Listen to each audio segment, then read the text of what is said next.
नमस्कार, जय हिंद। हम सभी सिक्योरिटी प्रोफेशनल के लिए 26 जनवरी या गणतंत्र दिवस बहुत ही महत्वपूर्ण है। 26 जनवरी को हम सभी लोग परेड करवाते हैं, परेड करते हैं और इसमें सिक्योरिटी का बहुत इम्पोर्टेंट रोल होता है। जब आप इस वीडियो को देखेंगे तो आप समझ पाएंगे कि आखिर 26 जनवरी या गणतंत्र दिवस का परेड है, उसमें हम क्या कर सकते हैं, कैसे कर सकते हैं। और जब आप इस वीडियो को देखेंगे तो तीन खास स्टेजेस के बारे में आप समझ पाएंगे। सबसे पहला ये कि 26 जनवरी के परेड यानी 26 जनवरी के दिन जो आप परेड कर रहे हैं उससे पहले क्या-क्या तैयारी कर रहे हैं। 26 जनवरी के दौरान जो परेड आप कर रहे हैं उस समय क्या ध्यान में रखना है और एक बार जब परेड खत्म हो जाता है तब आपको क्या ध्यान में रखना है। इन सारी बातों को इस वीडियो में डिटेल से बताया जाएगा। सबसे पहले हम समझते हैं कि प्रिपरेटरी स्टेज यानी तैयारी की स्थिति। 26 जनवरी से पहले हम 26 जनवरी की परेड की तैयारी कैसे करते हैं, किन बातों का ध्यान में रखते हैं, इनके बारे में ध्यान से आप सुने। एक-एक पॉइंट बहुत इम्पोर्टेंट है, तो सुने। सबसे पहला तो ये कि 26 जनवरी के परेड में कितनी संख्या में लोग पार्टिसिपेट करेंगे परेड में, ये मैनेजमेंट के साथ बैठकर डिस्कस कर लें। उसके बाद आप अपनी टीम में से कैडेट का, परेड के पार्टिसिपेंट्स का सिलेक्शन करना शुरू करें। सिलेक्शन करते समय कुछ खास बातों का ध्यान में रखें, उनकी हाइट, उनकी फिजिकल फिटनेस, उनका कितना परेड के लिए इंटरेस्ट है, क्या उनका परेड में कोई अनुभव रहा है, इन सब बातों को ध्यान में रखते हुए कैडेट का सिलेक्शन कर लें। दूसरा, कुछ खास चीज़ों पर और ज़्यादा ध्यान दें, जैसे पूरे प्लेटून के कमांडर हो, उसका सिलेक्शन बहुत अच्छे तरीके से करें। जो वीआईपीज़ हैं, वीआईपी की जो एस्कॉर्ट पार्टी होती है, उसका सिलेक्शन अच्छे से करें। ड्रम पार्टी, उसका अच्छा से करें। पायलट, इनका सिलेक्शन बहुत अच्छे से करना चाहिए। कमांडर के सिलेक्शन करते समय उनकी फिजिकल पर्सनालिटी तो इम्पॉर्टेंट है ही, प्रेजेंस ऑफ माइंड भी बहुत अच्छा होना चाहिए। इसके अलावा कमांडर की आवाज़ में जोशीलापन होना चाहिए। जो वर्ड ऑफ कॉशन कमांडर देता है वो बहुत साफ, क्लियर होना चाहिए। एक और बात कि पूरे प्रैक्टिस के दौरान आवाज़ ना खराब हो जाए कमांडर का, तो इसलिए वो अपनी आवाज़ पर ध्यान रखे। बीच-बीच में मुलेठी का इस्तेमाल करते रहें। मुलेठी के इस्तेमाल करने से गला फँसता नहीं है, गले में खिच-खिच नहीं होती, गले की आवाज़ अच्छी निकलती है। इसके बाद इस पूरे ट्रेनिंग को, ये जो परेड की तैयारी होती है, इसका 1 या 2 अच्छा परेड का ट्रेनर रखना चाहिए, जो कि अच्छा हो, जो अनुभवी हो, जिसने पहले कई सालों तक इस तरह की परेड की तैयारी करवा रखा हो, ऐसे परेड ट्रेनर का सिलेक्शन करना चाहिए। इसके बाद इस परेड ट्रेनर की कुछ खास ज़िम्मेवारी होती है। एक तो पूरी टीम में, पूरे परेड के जितने प्लेटून में जितने भी कैडेट्स हैं, उन सब में एक यूनिटी का भावना डेवलप करे, उनमें जोश का भावना डेवलप करे। इसके अलावा जब वो ट्रेनिंग दे रहा हो, तो हमेशा ध्यान रखे कि कौन बहुत अच्छा कर रहा है, कौन अच्छा नहीं कर रहा है। उसके हिसाब से आपको तय करना पड़ता है परेड ट्रेनर को कि जो लग रहा है कि जो ट्रेनर जो कैडेट्स सीख नहीं पा रहे हैं, सीख नहीं सकेंगे, तो उनको आप हटा भी सकते हैं। या ऐसा कर सकते हैं कि जो कमज़ोर है, उनकी अलग से थोड़ी और ट्रेनिंग दे दें और साथ ही साथ इन कमज़ोर कैडेट्स को वीआईपी के तरफ या फ्रंट में नहीं रखना चाहिए, ताकि आपका पूरा परेड का डिसिप्लिन सही से बना रहे। इस तरह से लगातार प्रैक्टिस करते रहना चाहिए, लगातार ट्रेनिंग देते रहना चाहिए और जब एक बार पूरा कैडेट्स की संख्या सेट हो जाए, तो उसमें ज़्यादा बदलाव नहीं करना चाहिए। नहीं तो नए कैडेट्स आप लाते जाएँगे, उनको अपनी ज़िम्मेवारी, उनका अपना क करने का तरीका समझ नहीं आएगा। ड्रम टीम भी अच्छी होनी चाहिए, क्योंकि ड्रम टीम अच्छी अगर नहीं हो, तो सारे कैडेट्स की ताल गड़बड़ा जाता है। इसलिए ड्रम टीम पर खास ध्यान रखने की ज़रूरत होती है।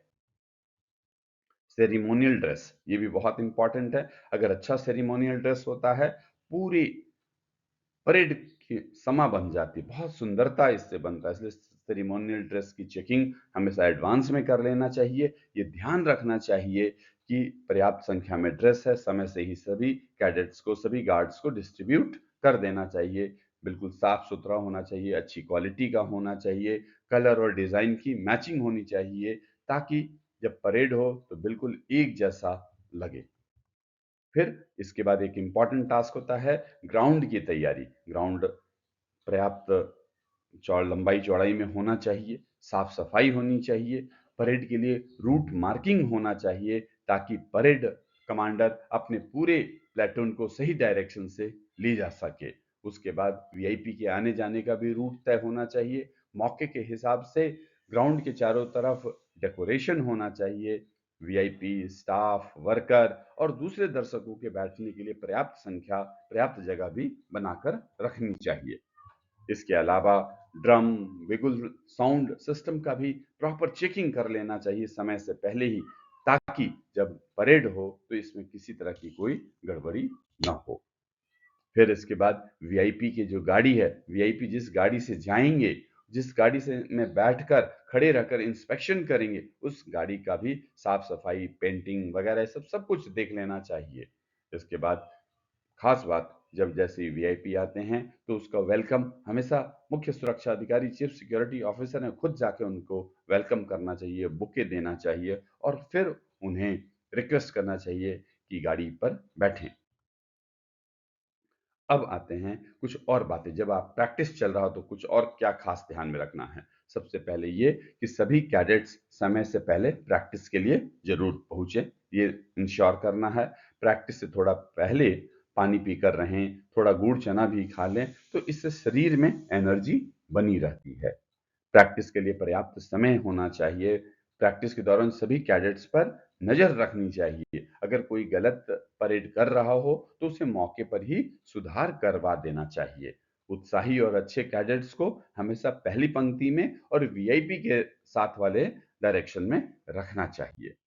जब प्रैक्टिस चल रहा हो तो आप वीडियो भी बना सकते हैं, ताकि अगर कोई कैडेट, कोई गार्ड कुछ गलत कर रहा है तो आप उसे वीडियो देखकर उसे समझा सकते हैं कि आपकी ये गलती है और आप इसको इस तरह से सुधार करें।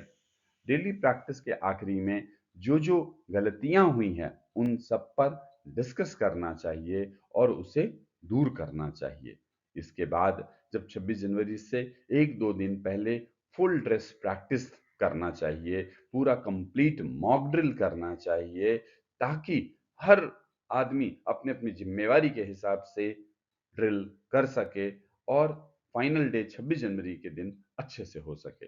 एक और बात जोड़ना चाहूँगा कि अच्छा हो अगर आप प्रैक्टिस के बाद अपने प्लेटून के लिए कुछ थोड़ा बहुत नाश्ते का इंतजाम भी करवाएं, ताकि इससे उनका मनोबल बढ़ा रहता है, उन्हें चिंता नहीं रहती है कि इतने थकने के बाद कुछ खाने को मिलेगा या नहीं। फिर अब आते हैं कि 26 जनवरी का जब कार्यक्रम चल रहा हो तो उस समय क्या-क्या ध्यान में रखना है।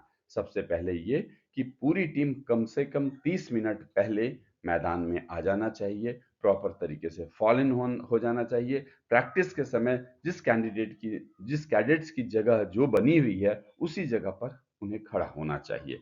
इससे जब परेड होगा तो उनमें आपस में तालमेल सही तरीके से बना रहेगा। अगर एक खास बात ध्यान रखना, कई बार ऐसी गलती हो जाती है कि किसी एक कैडेट या गार्ड का कदम टूट जाता है, तो ऐसे में तुरंत उस गार्ड की जिम्मेवारी बनती है कि वो परेशान होने के बजाय ड्रम बीट से मैच करते हुए अपने कदम को मिला ले। हमेशा सभी गार्ड अपने कमांडर के वर्ड ऑफ कॉशन पर खास ध्यान रखें और उस वर्ड ऑफ कॉशन के हिसाब से एक्शन लेते रहें।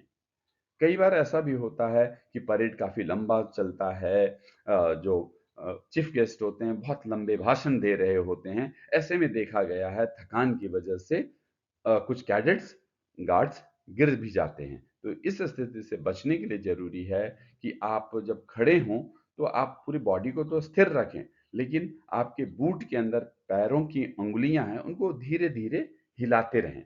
तो इससे क्या होता है कि पूरे बॉडी में ब्लड का सर्कुलेशन बना रहता है और आप सही तरीके से खड़े रह पाते हैं। तो ये छोटी सी बात है पर ध्यान में रखने वाली बात है। एक बार और, जनवरी का महीना होता है, इसमें कई उत्तर भारत के या कई जगहों पर बारिश भी हो जाती है। तो हमेशा ध्यान में रखें कि अगर आपका कार्यक्रम चल रहा है और उसमें बारिश हो जाती है, तो आपके क्या कोर्स ऑफ एक्शन होगा? क्या वीआईपी के लिए अम्ब्रेला है?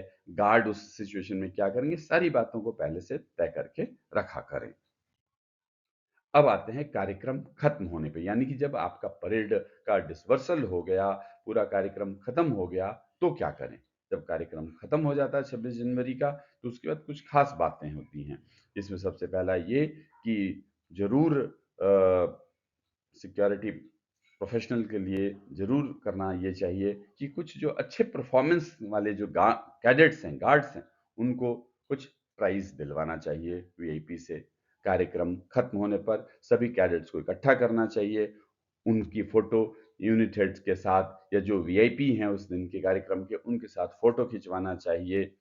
अगर संभव हो तो दोपहर में या शाम में पूरी सिक्योरिटी टीम के लिए बड़ा खाना भी अरेंज करवाना चाहिए।